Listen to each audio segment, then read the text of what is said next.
Oh my god. Nice t-shirt. Thank you very much. Park yourself here. Because I need to probably... Oh, you need a board, don't you? We do. You need one of those. Otherwise I have to put glasses on. Because I'm old. Is Andy coming in? Yep. Andy's going to watch from over there. I know, it's a lot of Got to wear my podcast t-shirt. I had to go and iron it though. Oh, well, I've done with mine. Tell you what, let's print you another one. Get You up, sure go about back. that? I know a few You're people. missing on transfers, Martin. I know a few people. Nearly ready.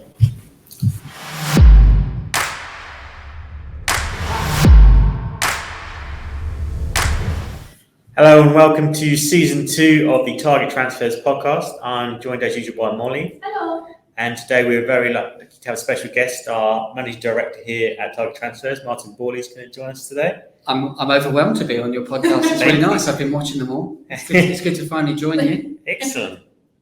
Today is a special edition of the show. We're going to be looking at the history of Target Transfers and Stahls to give you a little bit more of a background on us and where we've come from and what makes us the world's leading heat transfer vinyl and heat press manufacturer in the world. So thank you very much for joining us, Martin. You're very welcome.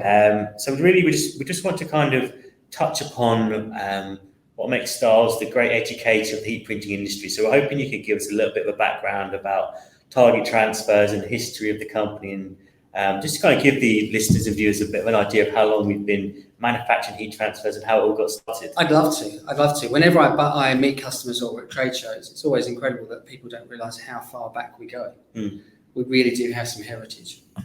I've been with the company Target 32 years, so that's just with Target Transfers, but I want to jump back to 1886. Sounds incredible, but that's when Ted's great-grandfather started his business. As a German immigrant, went to the US, started many businesses, many didn't work out. And this was around about the Great Depression. Mm-hmm. So his first business that really took off was around 1932, which was the beginning of Stahls, really. It wasn't actually called Stahls at that point, but that's how it started. In 1929, it was the Great Depression. That was one of the toughest times to run a business anywhere, especially in North America, especially as an immigrant who didn't speak English.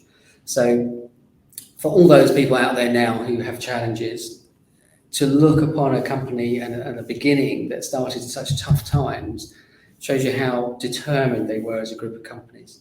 Now, that was Ted's grandfather. In 1942, Ted was born. He had two other brothers. Brian ran Stahls with him. And they run that business as a small family business. Some months, some weeks, if they didn't make much money, they would make, I think it's been reported that they made 32 cents in a week. Wow. That's all the profit they made. And they get what they grew in their garden. And the business was run from the garage. So it's like every company that we tend to deal with on a daily basis. They started in the same way, and they had some very humble, meek beginnings, but they innovated, they marketed themselves, they took good care of their customers, and they took good care of each other. And then around about the 70s, Ted and his eldest brother Brian, they took over the family business. So Ted's parents retired. They took it over. I think at that point they only had like 15 employees. So it was a tiny business, and they were still based in Detroit.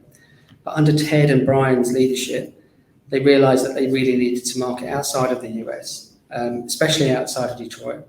And as we all know, over the years, Detroit's had its challenges, like most cities have had. Recession, bubble burst, that type of thing. And they had the foresight and the innovation to create new products, not just rest on their laurels. Try different markets, different states, which is a huge thing in America. It's a big nation. And they also took a lot of time and effort to research on how businesses needed to be run internationally. Not just hosting from American source, but how would they manufacture, how would they sell? You've got tax implications, legalities, that type of thing. So the two brothers actually set up a business which became what we are now benefiting from today. Thousands of employees across every corner of the planet, manufacturing in every territory. It only goes to show you the foresight that they had in a period when many companies weren't doing, apart from the large car industries. They've really come a long way. The original business was a screen printing, embroidery, chenille, and die cutting business when they were running it as a family. Ted's grandfather actually invented heat seal application, putting adhesives, hot metal adhesives on the back of those die cuts. Legend has it within our group of companies is that Ted's grandfather wanted people to be able to die cut letters and let the customers make their own spelling mistakes. But even to this day, it's a challenge for us with customised transfers. But he was ahead of his time. Yeah. And he realised that there was a great business there. But they had to invest. They had to put a lot of their own time and effort and money, a lot of family support, obviously back in the day. When Ted and his brother took it over, it was doing well, but nowhere near the level that it is today. And I think I said around 76, they decided to purchase the business. Now, if I jump across the pond to the UK, in 1976, that's when Target's first formulated its business. And Target, I wasn't here at that point, but I came a few years later. Target created stock transfers. So we pre-guessed what we thought people would want. They would be sold at end of the pier, summer holiday camps, that type of thing. But this is not just in England. We actually sold to 30 countries around Europe and Eastern Europe. And it was huge business for a very long time. It was probably the only way that you could print, ship, and then apply back in the early days. Now, Roger and Sally that started Target Transfers in the UK, they worked the business from humble beginnings in the building that we're currently in today with about 4 or 5 people. You both know it's about 20,000 square feet here. So there was twice as many people as sitting around this table now in this large building. But they also had the vision to expand things. But one challenge that Roger and Sally always had was that they would manufacture the transfers, but they didn't have control over the application of it. Yeah. And the people or the companies that were making the machines at the time, they weren't decorators. Unfortunately, they were just engineers because you need something mechanically made with electronics in it. But there was a bit of a kind of a barrier there between what decorators needed and what engineers were prepared to make. So Roger and Sally had looked for lots of different types of machines and actually had to contact engineers themselves and say, this is what we want. Now, jumping back to the US about the same time, Ted and his brother realised the same thing. They weren't getting the kind of equipment that they really needed. Yeah. So my understanding is that Ted, his brother Brian, and their wives, even though they had been very successful, put nearly everything on the line to start Hotronix. They felt obliged for their own futures and the quality of the equipment that was then going to go out to the market, that a decorator who knew what they needed for decorators should go out and try and make a machine. I think at the time, most of their colleagues and employees thought they were mad because they were printers, they weren't engineers. It's proven to have been a good gamble, but they've had some good people around them. They've had determination, lots of innovation, and vision. Ted and his brother definitely had vision. Because of that and the quality of those machines that were created for decorators with the whistles and bells that decorators need, Roger and his wife Sally realised that that's what they needed. So in the late 90s, we started to resell and use the machines ourselves. Internally, we would apply millions of transfers a year for our customers who wanted us to do that internally. So when Roger and Sally came to a point that they wanted to retire in their 70s, they didn't look any further than Ted and his brother. They wanted their life's work to be maintained. They wanted the loyalty of their staff to be protected. They already had the building. They had a fantastic name in the industry, which I think most people would agree with.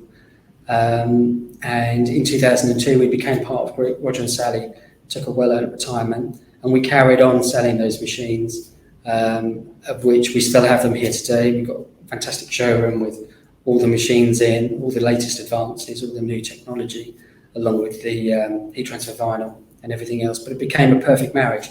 So we were the leading transfer manufacturer in the UK. They were the leading manufacturer of heat presses. We now bring them in by container because they're so popular in this large facility that we have now.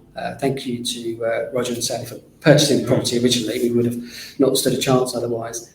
But with continuous innovation, every year I'm always surprised how much technology has been advanced, all down to those big gambles and chances that they made back in 1932 And then Roger Sally's foresight to join forces with Ted in 2002, it's made all the difference. So even for you guys and all the people that come through now, they're all standing on the shoulders of some very wise decisions, lots of innovation, some vision, and a lot of hard work.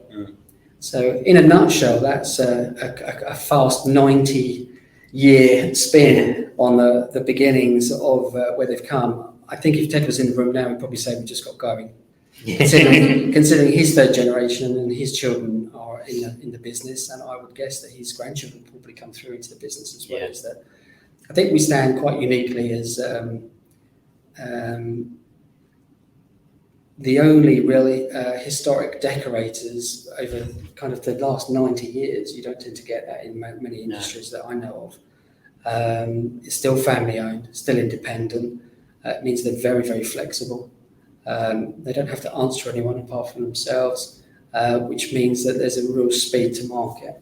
And they are the leaders, and I think they will continue to be because of just their DNA.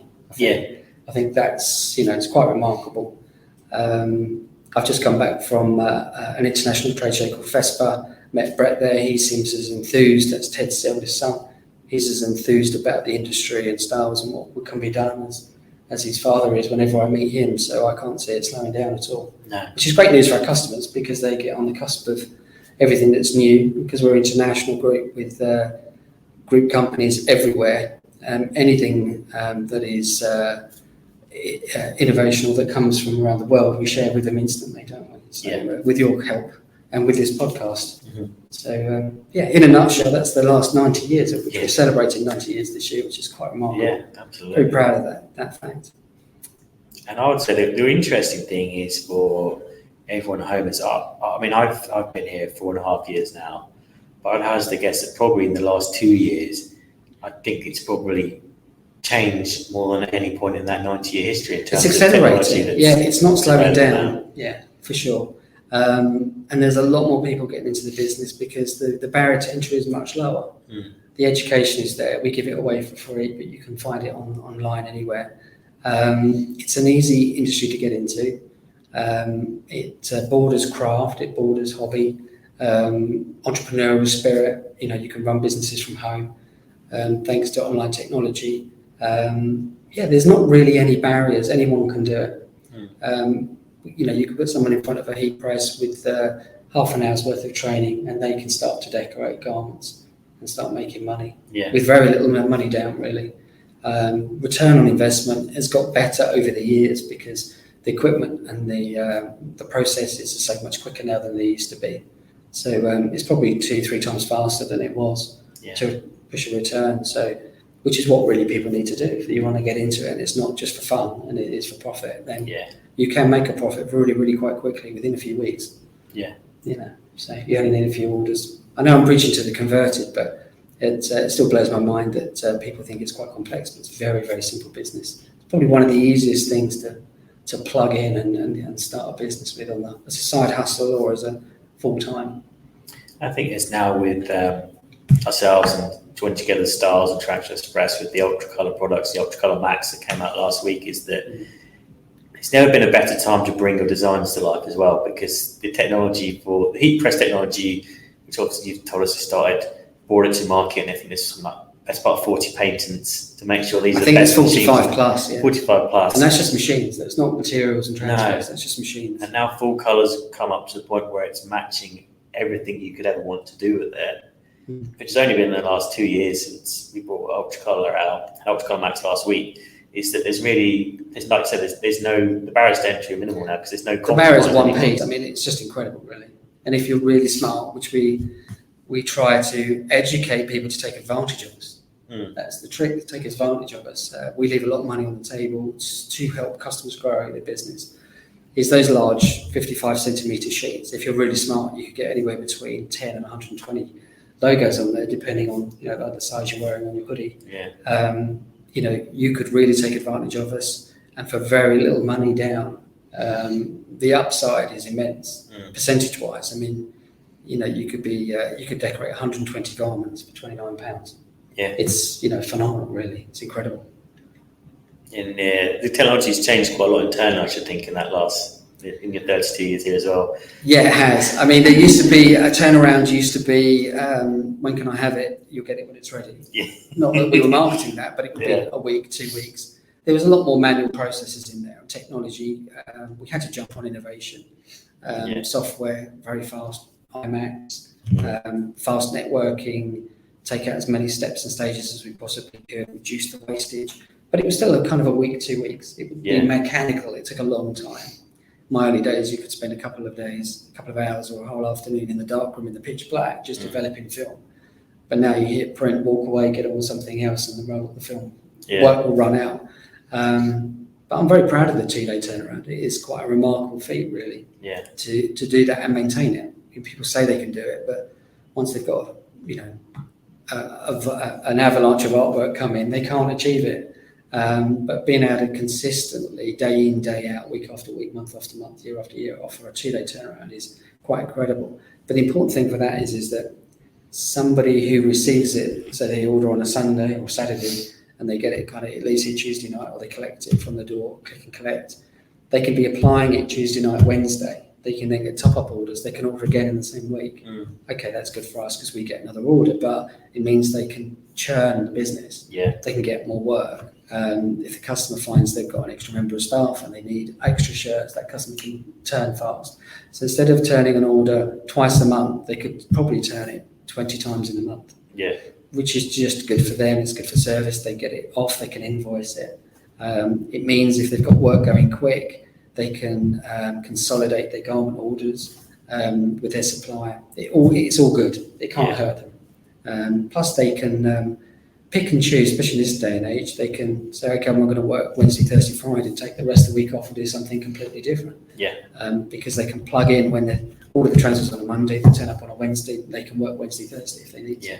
So because we've stuck to that and we're very strict with it, to honour the promise that we've offered, I think it's really serviced customers, and I think that's where some of the growth has come from, which we have seen, sitting around the table, a huge amount of growth. It's quite incredible, really. The British entrepreneur is all well and thriving, which is it's nice to be part of that. Absolutely, definitely. So we've seen a lot of change over the last couple of years, but what is it that you're most excited about for the next couple of years and 5 years down the road? I think we've got some very clever technology coming for heat press equipment, which I can't share with you now, but it will come on a future podcast, which again will just empower and make the machines more flexible for customers. They'll be able to do a lot more with those, which is really, really nice. The transfers are only going to get cooler temperatures because of delicate substrates, hopefully faster for application. And our turnaround will be same-day collections. We can ship same day, but obviously you'll wait for the courier. But same-day collections, I can foresee that we will have more customers doing click and collect, so they don't have to wait for deliveries. So it'll probably be one-day turns. Ultracolour Max, I think we have only just scratched the surface of that and where that can lead us. Hot split and 145 degrees at 12 seconds you don't need it much quicker, and you can't get less than one. I mean, it's everything everyone's ever asked for, and I think we'll just be expanding on that. Absolutely.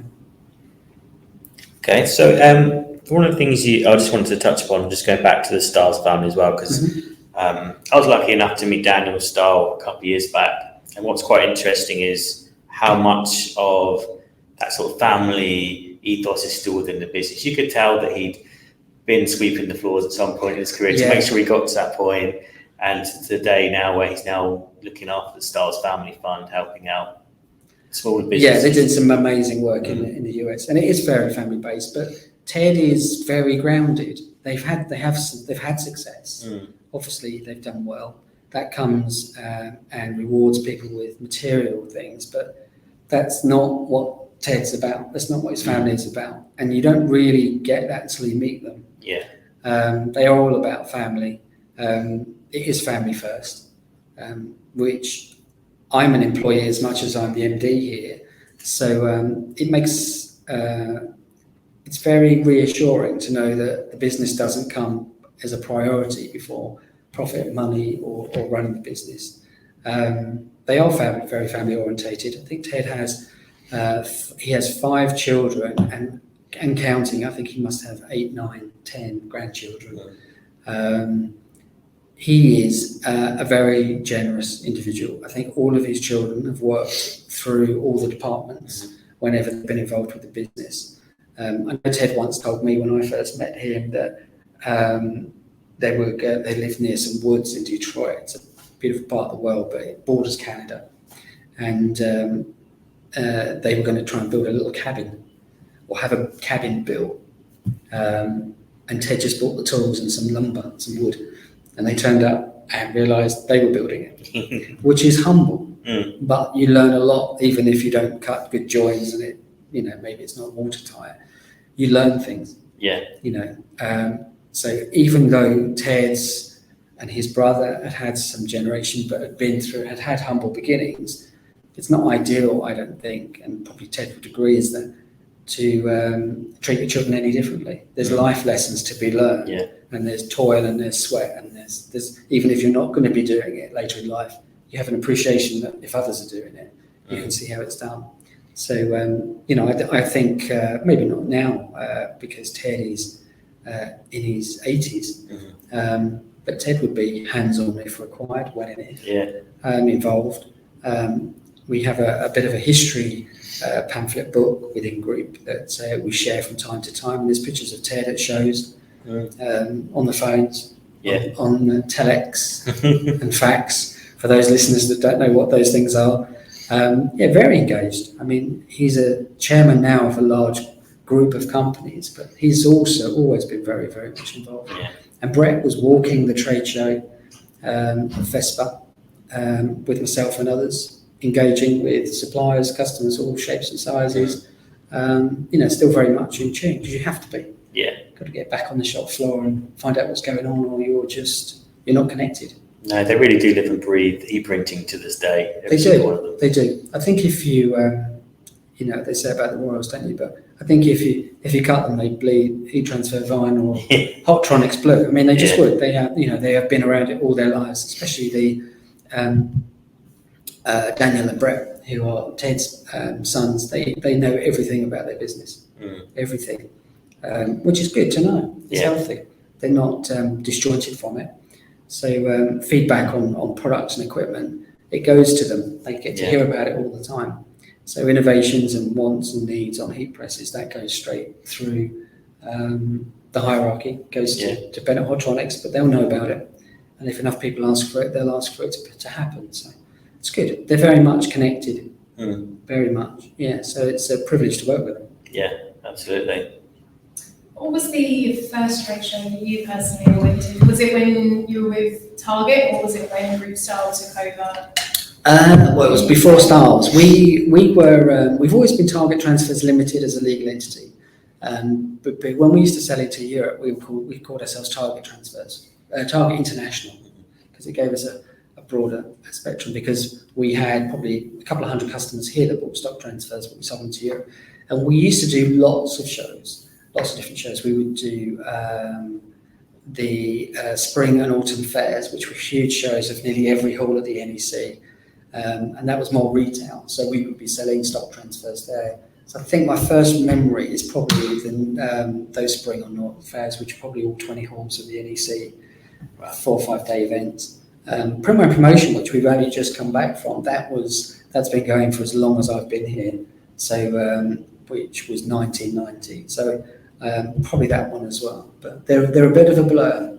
I remember the first one, because we used to do quite a few and they were big. It was quite a huge undertaking.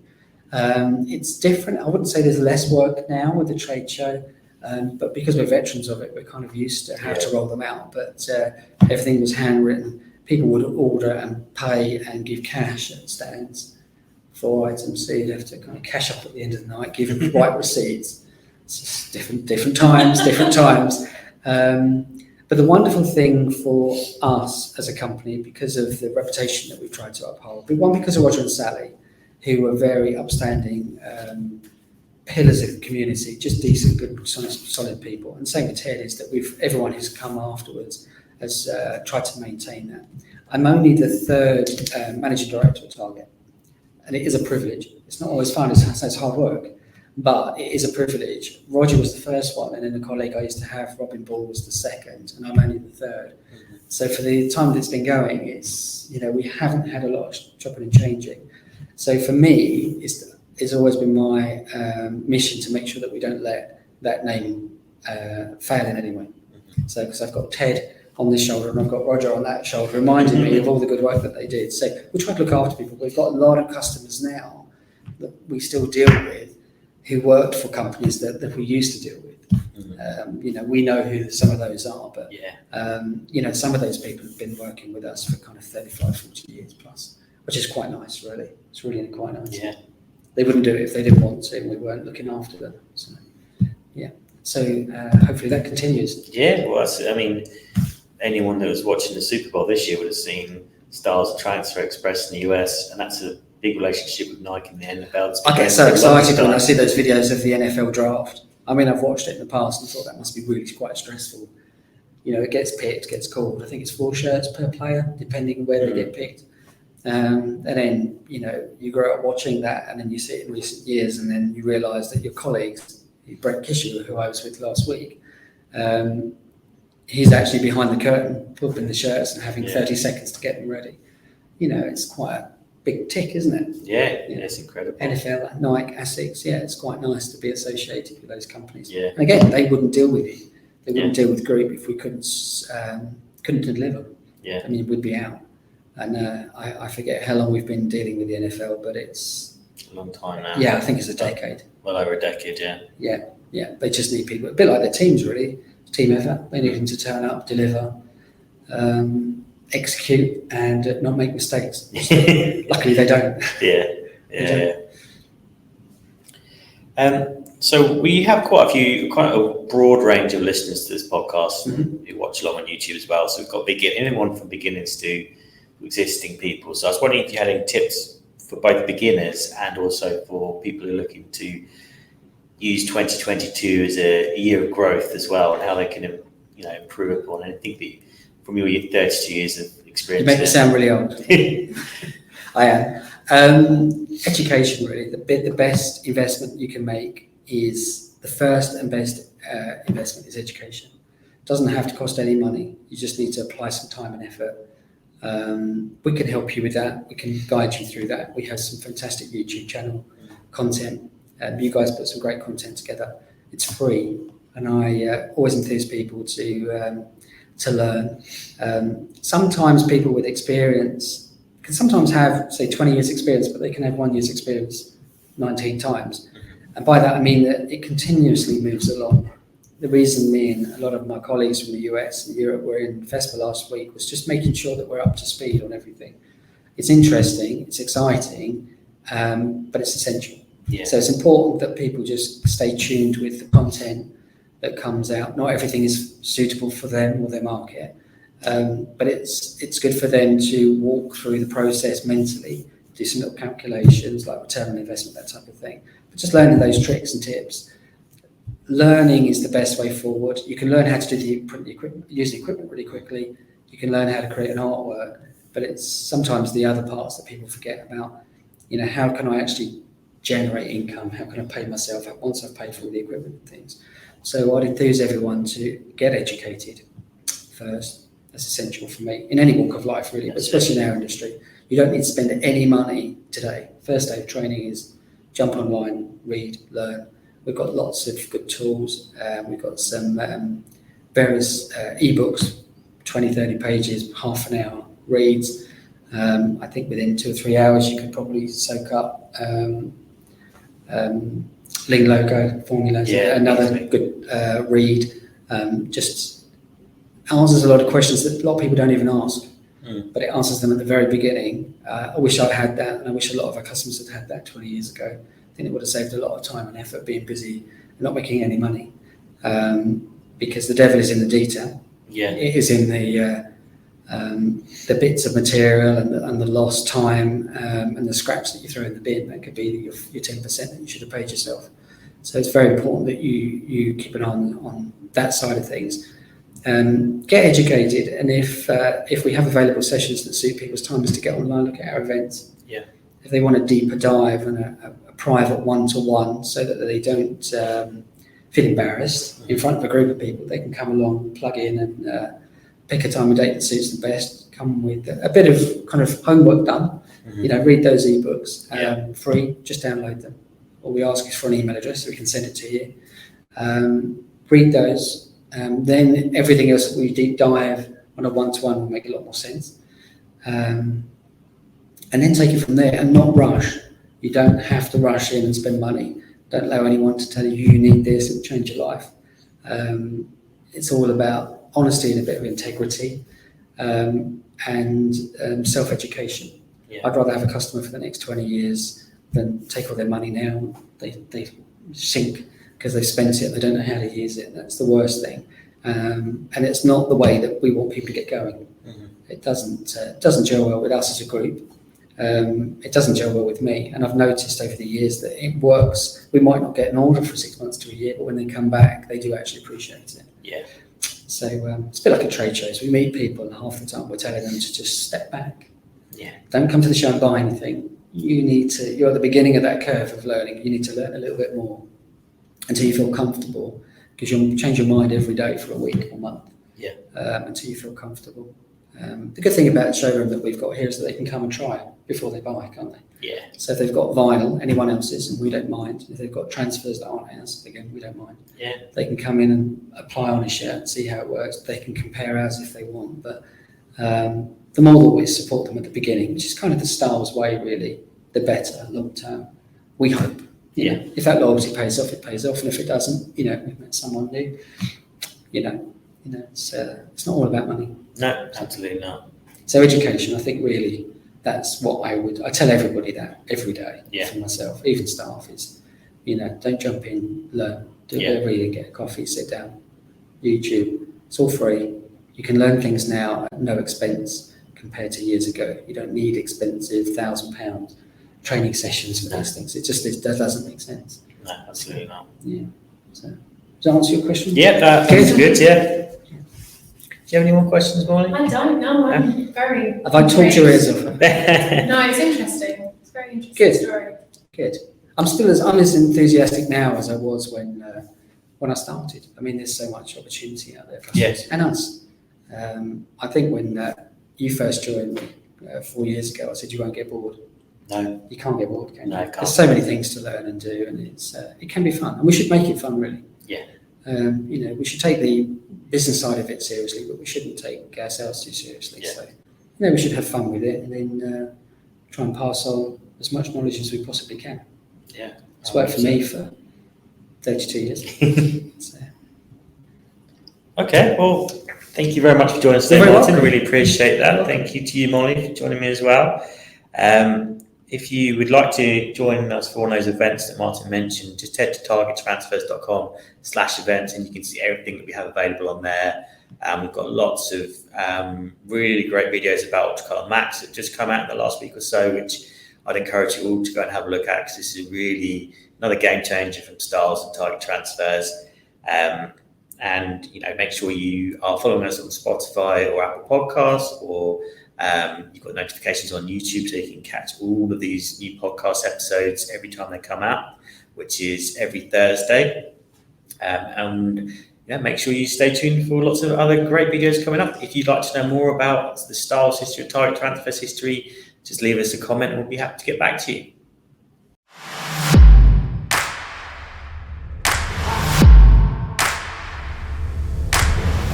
Yeah, there we go. Oh, you need a board, don't you? We do. You need one of those. Nicely done. I can only read that. Thank you very much, Martin. You're very welcome. Thank you very much.